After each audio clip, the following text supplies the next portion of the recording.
What's up, Trek Nation, and welcome back to After the Snap. It is I, Tasha, voiceover style. We're going to get through this last 10 episodes of Star Trek Prodigy. So, if you have not watched the entire season of Star Trek Prodigy, stop here. Don't listen to this because I do not want to spoil anything for you.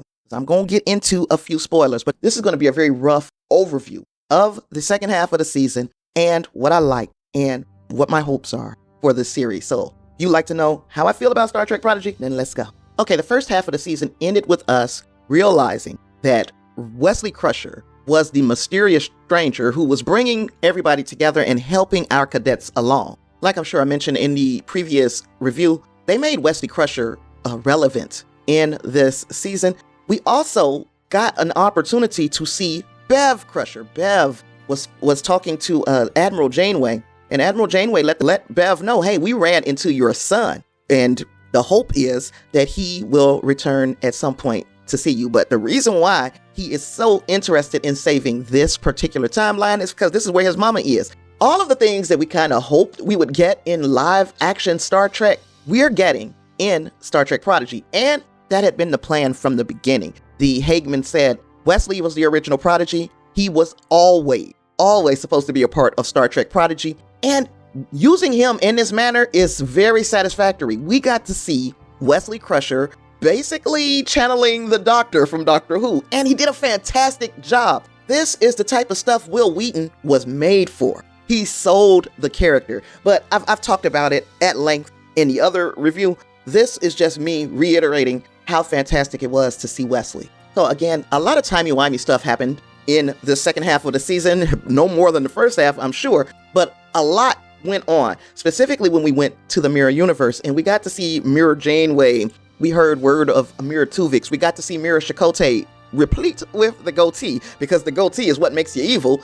Our cadets and Captain Chakotay were able to make their way back to Voyager, and it was a very harrowing trip, but they began to coalesce with Chakotay because Chakotay at first, he was a little bitter. He basically was an asshole, but he warmed up to these kids because he saw that their hearts were in the right place. They were there, not by accident. They were there to bring him home. And once he realized that this is a competent group of children, he put them to work. They got the protostar going and they made it back to Voyager. So the only thing at that point left to do was to send the protostar back in time so that the kids would find it in the original timeline and this whole time loop would start over again. And just when it looks like things were going to be a little bit easy for our team of misfits, a monkey wrench has been thrown into the program because the diviner has proven to not be the diviner in this timeline. He is still Il Thuran, but that doesn't mean that there isn't any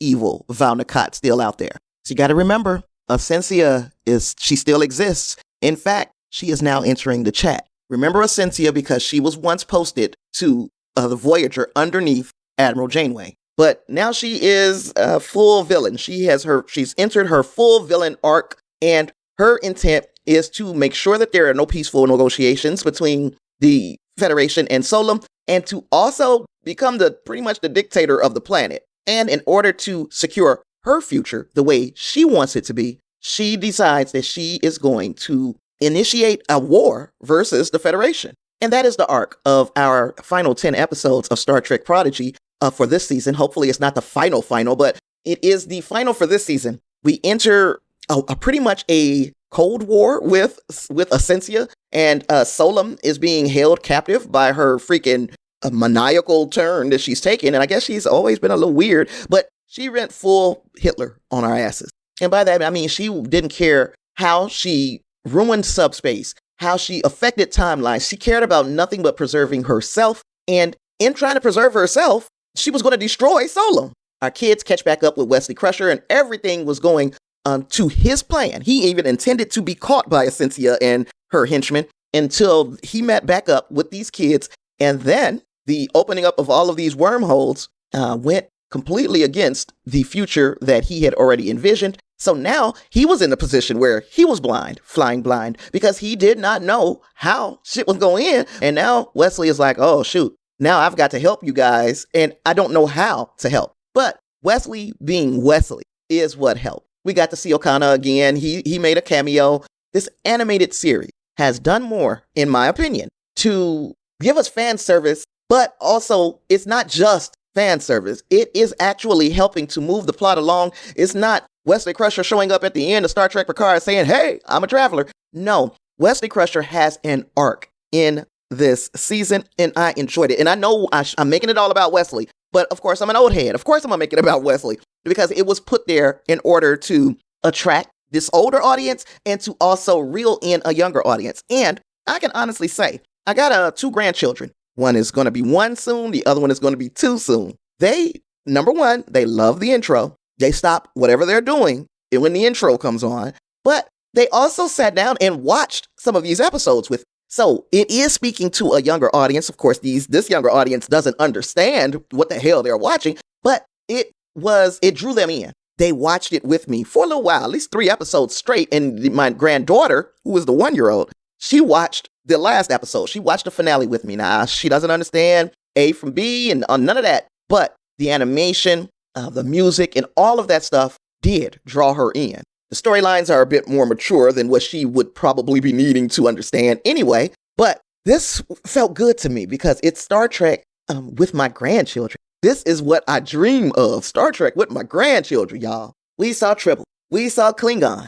We had a lot of heartfelt moments in the season. It's just so much. And in the last 2 episodes, the finale are called Ouroboros and Starfleet, along with Admiral Janeway, hologram Janeway, who got a second lease of life on in this season. Oh gosh, I was just so I teared up in multiple parts. But anywho, this crew that we have come to love, not only from Voyager, but from Prodigy as well, they brought the fight to Essentia. They battled for control of Solum and the future. And then once they defeated her, we thought everything was peachy. And then the Loom reemerged earlier than Wesley had predicted in his traveler equations. And then they had another fight on their hands, but it was small short work with a big assist from Majel and the Nova Squadron. And if you're watching, you know exactly what I'm talking about. But they win. Yay. And our little ragtag crew has now become rock stars because they made it into Starfleet Academy.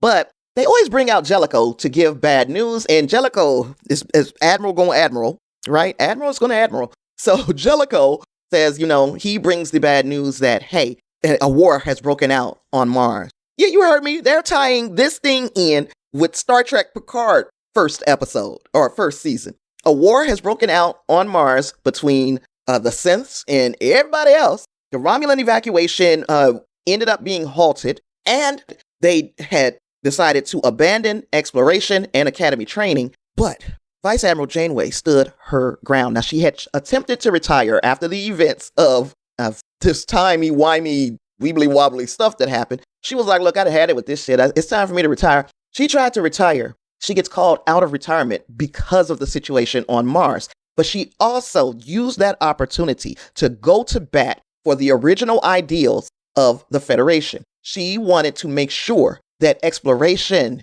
and meeting new cultures and civilizations and finding these strange new worlds, that none of that went to the wayside because of a war. They still had to look for an optimistic future. And that is when she called, again, our ragtag crew and gave them a ship, the USS Prodigy. And they were going to be the crew of the ship. We got all of our original Prodigy crew members, and we got Majel. We got the baby Tribble Bribble. We got Bribble. And we got an emergency command hologram, a sentient hologram, Janeway. She is going to be their instructor. She's going to make sure things run smoothly on the USS Prodigy. She's going to accompany them on their next adventure. I really hope that we're able to accompany them as well, because this was a fantastic finish and it just leaves you wanting more. Speaking of wanting more, Wesley calls his mama. He hadn't talked to her in years. She was excited to talk to him. And then the big surprise is that not only did he call her so they could FaceTime, he was right behind her. He wanted to surprise her. And she got to look at her baby's face that she hadn't seen in years and give him a hug. And also introduce him to his little brother, Jack Jack. Oh, everything tied together so nicely, y'all. This thing was beautiful. So with all that being said, I'm not going to drag this out. This was a wonderful, wonderful season. These last 10 episodes, once I started them, I could not stop. That's why we didn't do an episode by episode, because I couldn't stop. The entire season for me is a 4.95. We did have a couple of moments of, exploring strange new worlds, but this story that they were crafting, the overarching story, was so exciting. I felt like, oh my God, I can't wait till we get back to the regular action. Doesn't mean those episodes were bad.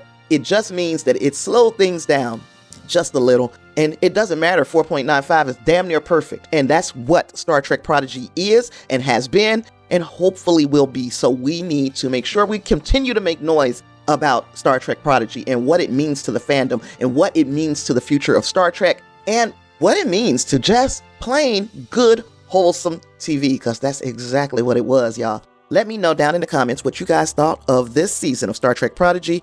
Make sure that while you're down there, you subscribe if you haven't done so, hit the like button, do all that stuff, because, that helps me grow. And I'm trying to get to 2,000 subscribers, and I feel like I never will. But you can help, okay? So do that. Share it if you think that this is something that one of your friends needs to hear. Share it. And with all that being said, I've got nothing else. I will see you in our live stream when we discuss this in a very spoilerific manner.